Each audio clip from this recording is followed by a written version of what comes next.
Imagine this, a ship so massive, so majestic, it was called the Unsinkable, a ship that carried millionaires, migrants, lovers, and legends, and yet it took just one night for the ocean to silence them all. The Titanic wasn't just a tragedy, it was a lesson wrapped in steel and pride, a floating city swallowed whole by the very sea it thought it had conquered. There were survivors who never forgave themselves, families that never received a body, and a shipwreck that still lies shattered and rusted beneath miles of cold Atlantic water, as if waiting for someone to remember. You know the name, but now you'll know what really happened. The RMS Titanic, a name that echoes through history, a marvel of human engineering, a symbol of luxury and ambition. Built to be the largest and most magnificent ship in the world, it was often referred to as unsinkable. The ship was a dream, a promise of a future where mankind could conquer nature itself. But as we know, that dream would come to an end, not in glory, but in tragedy. On the night of April 10th, 1912, Titanic set sail from Southampton, England, bound for New York City. The ship, carrying over 2,200 people, was a microcosm of the world itself. Aboard the Titanic were the rich and the poor, the noble and the humble, all brought together by the promise of a better life in America. Among them was John Jacob Astor IV, one of the wealthiest men in the world. He was a symbol of the elite, his fortune built on real estate and railroads, his presence as grand as the ship itself. With him was his 19-year-old wife, Madeline, pregnant with their first child. Astor was 47 years old, and his wealth had made him a legend. But on the Titanic, he was just one passenger among thousands, fated to face the same fate as all others when the ship struck an iceberg. Then there was Isidor Straus, co-owner of Macy's department store, who had made his fortune in retail. At 67, Isidor had been a stalwart in the American business world. He was accompanied by his wife, Ida, a woman of grace and beauty. The love between them was unmistakable, and when the chaos of the sinking began, Isidor made a decision that would resonate through time. He told his wife to board a lifeboat. She refused. "We have lived together for many years," she said. "Where you go, I go." The Strauses were never seen again. April 14th, 1912, was a night like any other. The stars shone brightly, the sea was calm, and the Titanic glided smoothly through the waters of the North Atlantic. The ship's crew had received several ice warnings from other vessels in the area, but none of them seemed urgent enough to halt the Titanic's progress. It was a night of luxury, filled with music and laughter. The passengers, oblivious to the impending doom, partied late into the night.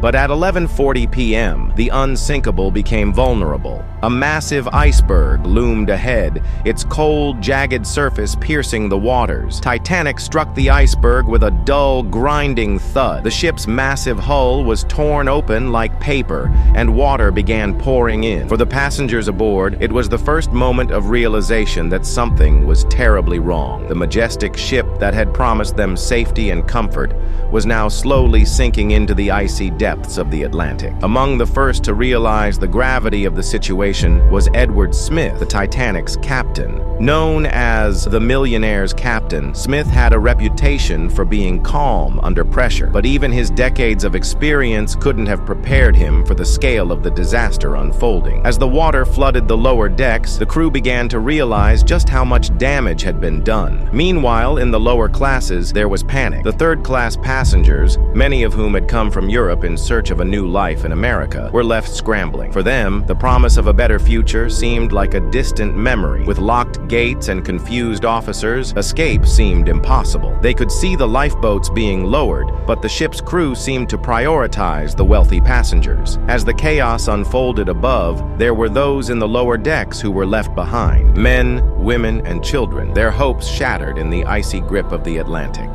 As the Titanic sank deeper into the ocean, the ship's stern lifted out of the water, making the angle of the ship's descent more dangerous. The great luxury liner was doomed. Yet despite the overwhelming odds, there were stories of remarkable bravery and sacrifice. The crew did their best to maintain order, but the lifeboats, not enough to save everyone, became the focal point of the disaster. One of the most heart-wrenching moments occurred when Charles Lightoller, the second officer, was ordered to ensure that the lifeboats were launched. Despite the apparent danger, Lightoller Lightoller ensured that women and children had priority. Yet, there were still many who didn't make it onto the lifeboats. In the midst of this chaos was Thomas Andrews, the ship's chief designer. He was one of the few people who fully understood the severity of the situation. He knew the Titanic was doomed. Yet, as the ship began to sink, Andrews was seen comforting passengers and helping them to safety, though he knew he could not save himself. His final moments were spent in a heroic attempt to calm those around him. As the ship sank further,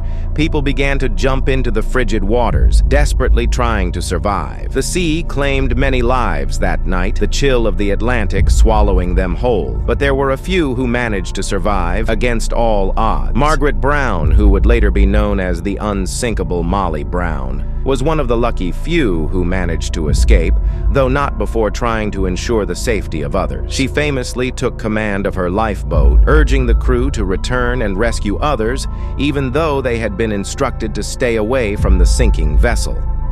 The Titanic vanished beneath the waves at 2:20 a.m., April 15, 1912. Just over 2.5 hours. That's all it took for the greatest ship ever built to be swallowed whole by the unforgiving Atlantic. Where once there was laughter, music, and dreams, now there was only a vast, silent ocean, scattered with the debris of a shattered illusion. The cries of the dying echoed into the night, but eventually silence. Out of over 2,200 souls, only 705 survived. The survivors huddled in lifeboats, shivering in the bitter cold. They watched helplessly as the place they had just come from, a symbol of power and elegance, was now nothing more than a dark memory beneath the wave. The Carpathia, the ship that responded to Titanic's distress calls, arrived hours later, but by then, the damage had been done. The sea had claimed its dead. On board the Carpathia, survivors sat in stunned silence. Some wept, some stared blankly, some whispered prayer. There was no celebration, no joy. They had escaped the grave, but left behind loved ones, friends, and strangers who had died alongside them. Madeline Astor, now a widow at only 19,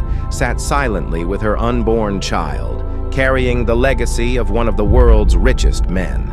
Margaret Brown, refusing to be silent, moved among the survivors, handing out blankets, comforting the grieving. Lightoller, the highest-ranking officer to survive, gave his testimony later, his eyes forever haunted by the faces he couldn't save. Molly Brown would go on to demand justice and reform, turning her grief into fury, her sorrow into strength. But one of the most haunting moments came from Jack Thayer, just 17 years old, who had jumped into the icy water and clung to an overturned, collapsible lifeboat. He survived, but his spirit never truly returned. Years later, he wrote, "There was peace, the wonderful peace that comes when hope is gone and nothing is left but resignation." Titanic wasn't just a ship, it was a mirror, reflecting the arrogance, hope, and inequality of its time. The rich dined in golden halls while the poor were locked behind gates. The ship was praised as unsinkable, yet it sank on its very first voyage. And the world learned a painful lesson. Nature does not kneel to human pride. In the days and weeks that followed,